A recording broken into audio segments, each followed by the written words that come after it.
Hey man, did you get that milk I needed? Because I really needed that milk.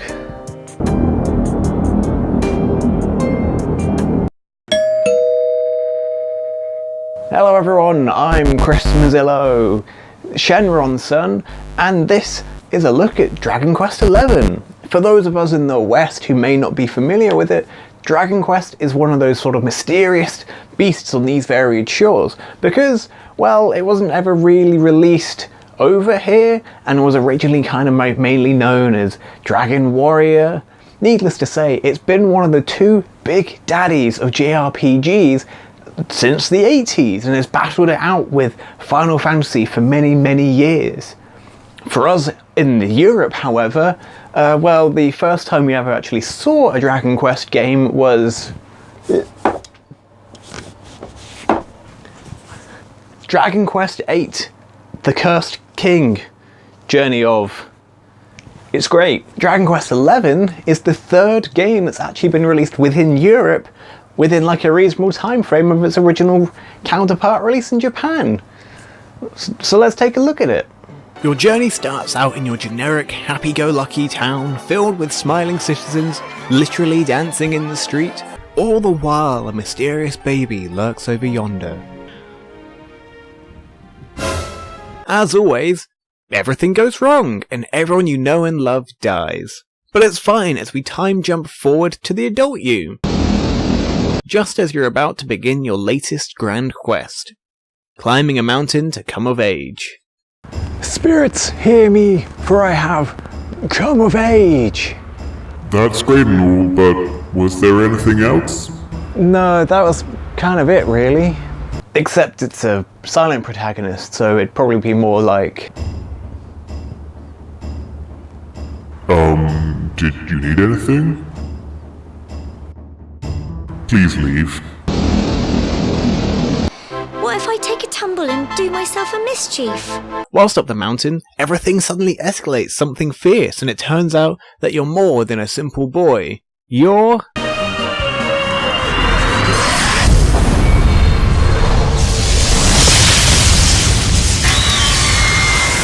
the Chosen One. Being the luminary, it's important to let everyone know of your important destiny, as well as who you are, and what better place than to start in the capital city of the largest and most powerful kingdom in the world, which just so happened to be just down the road. It wasn't that nice. Finally, we meet. Truly, it is an honor. Rejoice, dear subjects! The day is upon us at last.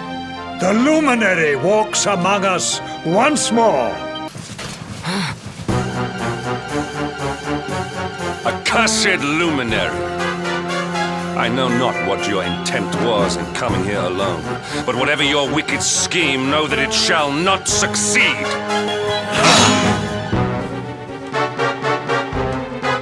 Hendrik, take this cur, this harbinger of calamity, and cast him into the furthest corner of the dungeon. Well, this escalated a bit quickly. So it's all happening just like the seer said it would. We'd better get out of here. There they are! You lot, over here! Huh?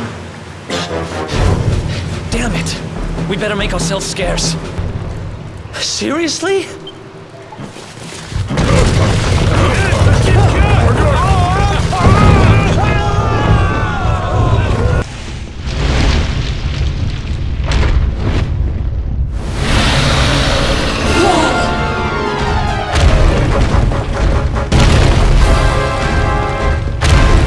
Okay, no. Now this escalated quickly.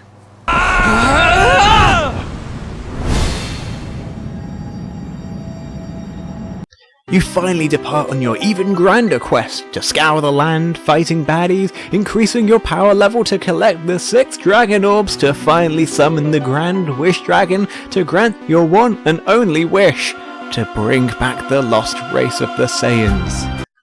We got a little sidetracked there.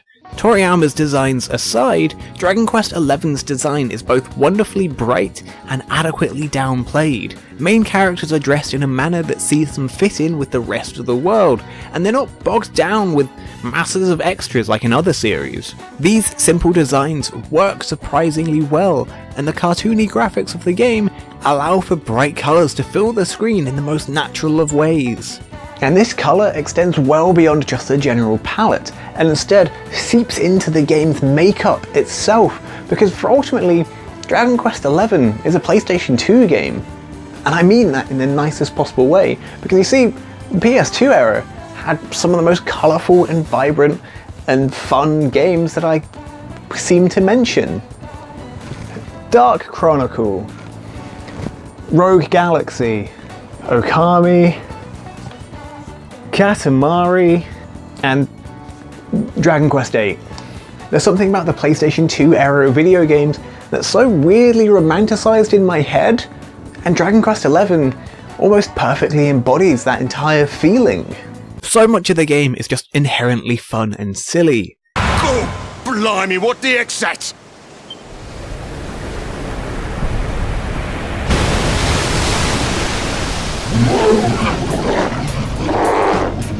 Whether it's just the general characters and their stellar personalities, to just the silly bits and pieces that fill the game, like riding on the back of monsters. Yes, it's a game mechanic, but there's something quite fun about riding on the back of a giant bee, or inside a big egg. There's an entire Colosseum segment that's just blisteringly fun and silly throughout the entire thing.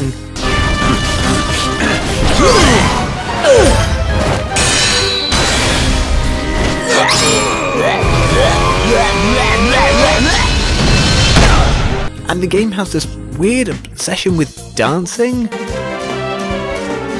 and it's great.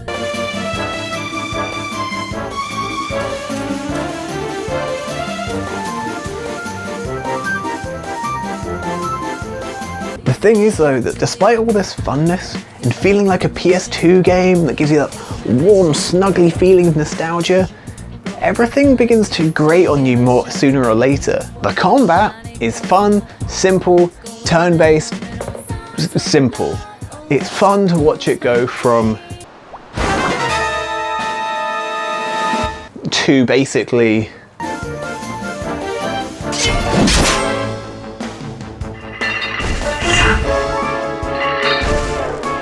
However, Dragon Quest XI doesn't really add anything that makes me want to actively engage in the combat. Crikey, I wasn't expecting that. The fun of encountering every monster rapidly wears thin as it boils down to the same thing over and over again, and enemies all begin to feel a little recycled at times. You'll find you've got a few set abilities that generally work all round and come to rely entirely on them, rarely looking at your other moves. Despite the ability to move freely around the battle map, it's still entirely turn-based, so while you may be able to create some pretty looking layouts, you'll find yourself still being swatted all at once by most moves. Your average foe will rarely do anything of note, or require any advanced strategies, and most bosses end up having a plethora of turns each round that dissolves most advanced plans to simply healing and hitting with your largest attack. While you can buff your party or debuff your foe, bosses will be inflicting their own variants on you with such aplomb that all your efforts are repeatedly wasted. Towards the end of the game, you'll find yourself just sprinting past every foe you can, or hoping you're a high enough level that they get patted to one side by your raging steed.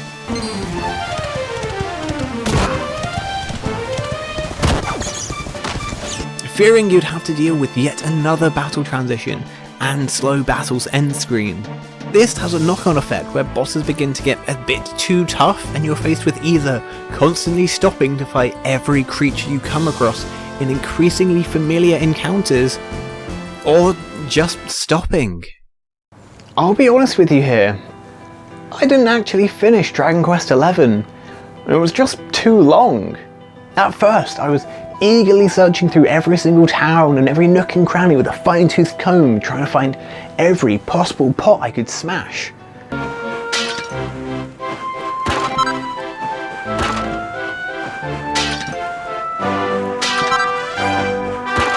But then around the midpoint of the game, I was suddenly tasked with basically going back through every area I've already been in. And it just wasn't as fun anymore. It just became a bit of a chore, a bit of a weird task to complete. I was 70 hours into the game when I dropped it, and yet I still felt like I was nowhere near the end of the game. The fun begins to rub away to reveal this endless corridor of the same thing again and again and again, in what is ultimately quite a generic RPG fantasy setting. But then I loved Persona 5.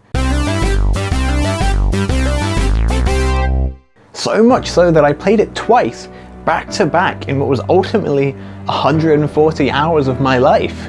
But the thing with Persona 5 is, despite its 80-hour story, is it constantly keeps you moving. You're constantly at this time limit. You're always moving forward. In Dragon Quest XI, you just feel like you're revisiting yet another town because you've not revisited them yet. You're just going through yet another sort of JRPG staple and trope to witness in this town that you just don't really care about from really early on in the game. With every new place you have to revisit and more stuff to do, you just kind of sat there clutching at your head going, ah, when really you just want to finally go and fight and defeat the Dark Lord. Ha ha ha. Ah, hero, I've been expecting you. You'll never stop me in my evil plans to destroy the world. Say something already. Dragon Quest XI is still a really good game. I had a total blast with the opening half of the game, and it just constantly feeds me that vague nostalgia of PlayStation 2 era games. But at the same time, it doesn't add anything new to the formula. It doesn't actually play off of your nostalgia in a slightly weird and interesting way to create a new yet nostalgic experience. It just is the games you played when you were younger. Except it's not those games, so basically it doesn't even really fulfill the proper nostalgia in that case. Towards the end of the game though, Dragon Quest XI begins to feel like a chore. If you're a big fan of long, massive JRPGs, of which I am one of them, you might still enjoy it, but do keep in mind that it is still operating with the exact same formula that these games have been using for over 20 years now. And to be honest, that's just simply not good enough. Hello, thank you for watching my video.